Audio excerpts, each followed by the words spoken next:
एक ठाउँमा कामको लागि गएको थिएँ क्या, त्यही टिचिङको लागि चाहिँ गएको थिएँ बुझ्नलाई।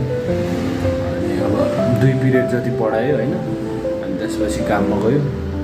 अब खोइ के हुन्छ हेरौँ, त्यहाँबाट रेस्पोन्स कस्तो आउँछ हेरौँ। अब राम्रै आयो भने त ठिकै छ।